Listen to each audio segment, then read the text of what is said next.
Ngayon, pag-usapan na natin yung pay plan 2 o yung tinatawag na 3-up pass-up. Minsan ang tawag dito sa pay plan na to ay infinity pass-up. Again, ipapaalala ko lang uli na kahit magkaiba at magkahiwalay ang pay plan 1 at ang pay plan 2, ay sabay nangyayari ang pay plan 1 at ang pay plan 2. Okay, maliwanag yun ha. Sabay sila nangyayari. In pay plan 2 o yung 3-up pass-up, kikita ka ng $20 sa lahat ng direct referrals mo. Maliban lang sa second, third at seventh referrals mo. Bakit? Dahil ang second, third at seventh direct referrals mo ay maipapasa pataas sa taong direktang nag-refer sa iyo sa SWA. Okay, maipapasa sila doon sa direct sponsor mo.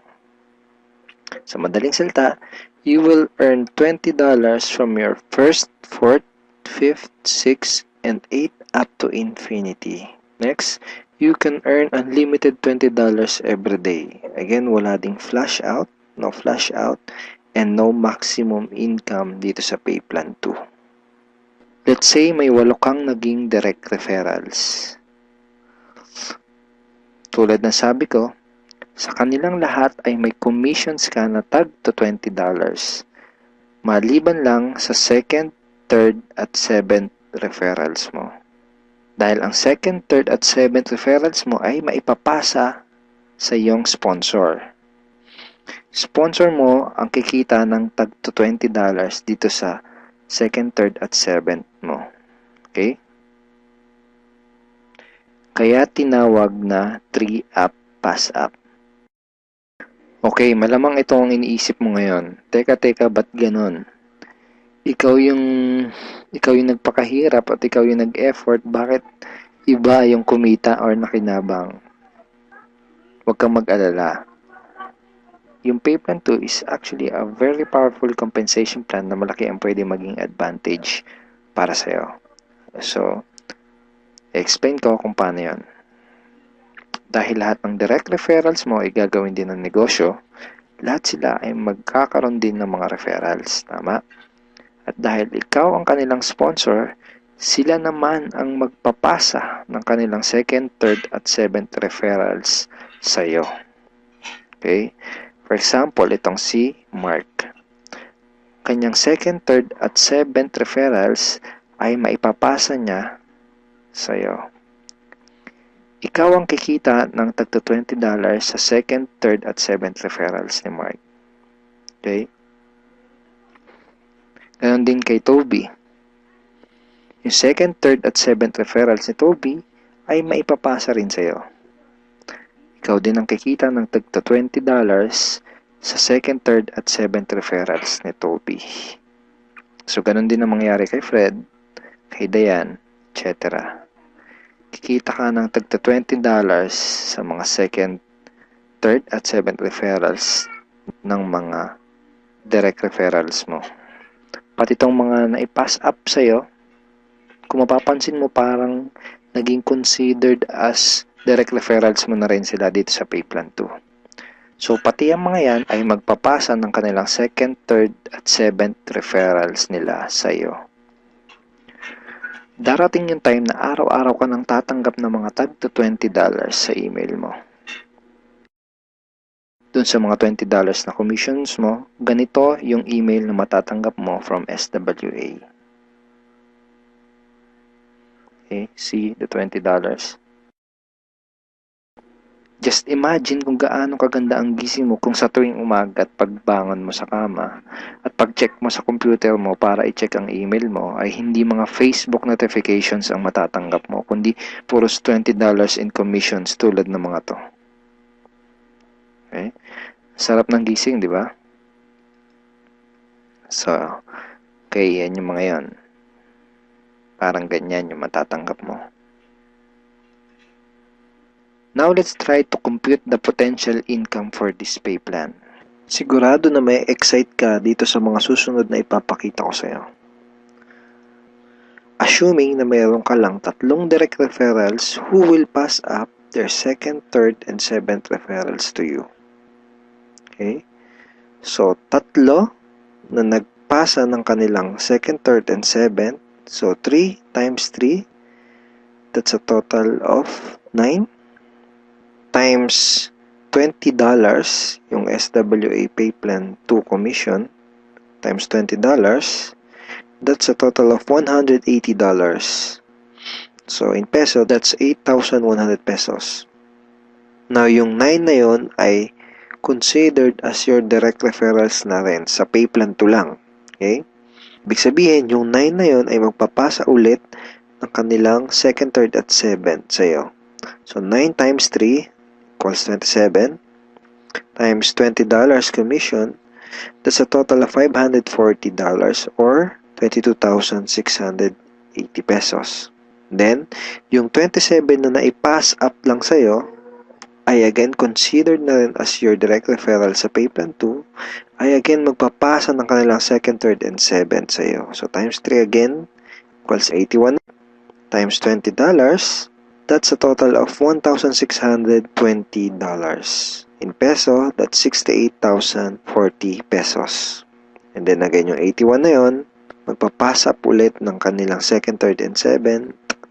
So, times 3, that's a total of 243 downlines times $20, and that's a total of $4,860. 204,120 pesos. So again, yung 243 na yun, magpapasap ng kanilang 2nd, 3rd, and 7th. That's a total of $729 times $20. That's $14,580.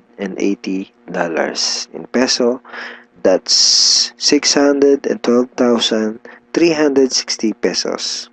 And then yung 729 na yun, magpapass up ulit ng tagtatatlo yung kanilang 2nd, 3rd, and 7th. So, times 3, that's a total passed up of 2,187 downlines. So, times $20, that's a total of $43,740. And in peso, that's 1,837,080 pesos. Grand total commissions is $65,520 or 2,751,840 pesos. And that's potential income just for Pay Plan 2. And hindi pa dito nagtatapos yung pwede mong kitain, pero pwedeng mas malaki pa ang iyong kitain kung ituloy-tuloy mo gawin yung iyong SWA business. So I hope na-excite ka dito sa pwede mong kitain dito sa opportunity na to. Okay, so FAQs muna tayo. Yung 2nd, 3rd, at 7th referrals ko ba na naipassed up ay mawawala sa matrix ko? And the answer is no. Passing up only happens in Pay Plan 2 and not in Pay Plan 1. So, yung mga referrals na naipapass up sa Pay Plan 2 lang yung nangyayari at hindi sa Pay Plan 1. All your direct referrals will stay in your matrix and they will always follow you. Ibig sabihin, yung mga direct referrals mo, intact yun doon sa matrix mo at lagi lang silang magpa-follow sa'yo sa Pay Plan 1. Okay, next question. Pwede bang kumita sa Pay Plan 2 kahit wala akong ma-refer or sales? The answer is no.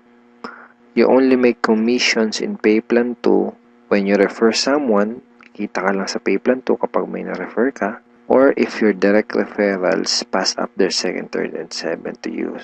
In other words, hindi ka kikita sa Pay Plan 2 kung wala kang mga direct referrals. Sa Pay Plan 1 lang posible yung pwede kang kumita kahit wala ka pang na-refer. Pero sa Pay Plan 2, hindi yun possible. Kung may mga additional questions ka pa, at kung may mga part ka na hindi naintindihan do sa pay plans ng SWA, pwede mo uling panoorin itong mga video na to para mas maintindihan mo ng maigi yung compensation plan or yung pay plans ng SWA. So ngayon, ang pag-usapan natin ay yung mga benefits mo once na maging part ka na ng aming team, yung Team Unstoppable Internet Entrepreneurs. Once na maging part ka na ng team, ito yung mga training resources na makukuha mo. Magkakaroon ka ng access sa mga training resources na to. Okay? Yung mga information na nasa loob ng mga training resources na to ang magtuturo sa iyo kung paano ka magsisimula ng tama at kung paano mo gagawin ng tama ang iyong SWA business. So, once na maging member ka na ng SWA at maging part ka ng aming team, magkakaroon ka ng 100% access sa mga training resources na to. So, ano-ano ba yung mga nasa loob ng training resources na to?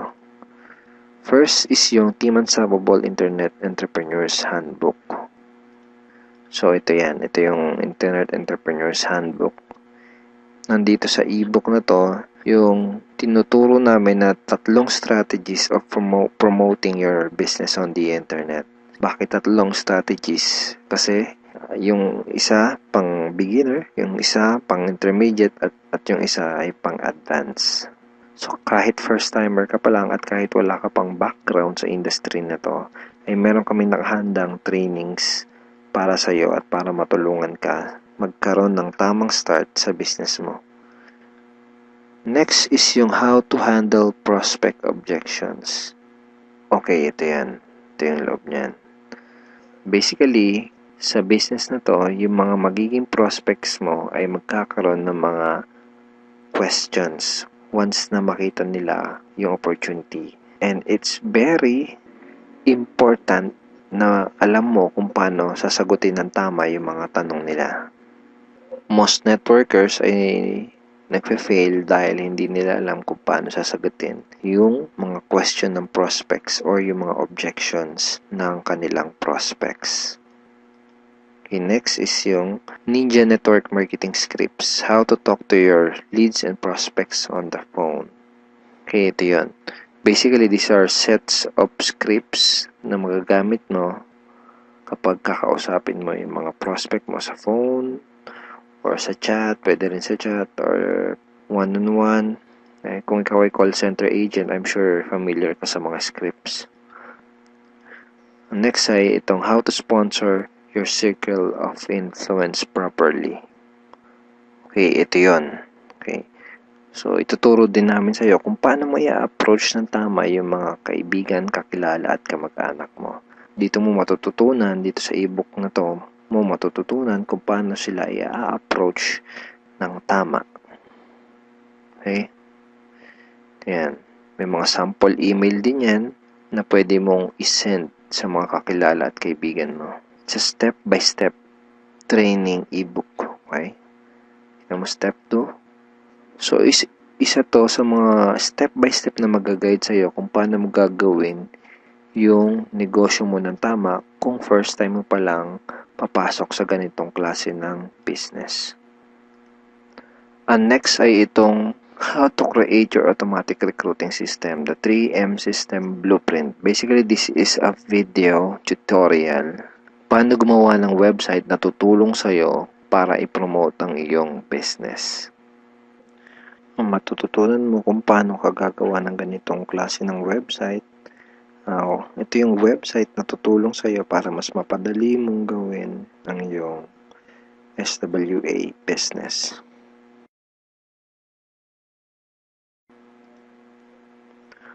Okay, thank you for watching these videos, and we are looking forward in guiding you and helping you achieve good results and achieve your goals in this online business opportunity. Have a great day and God bless.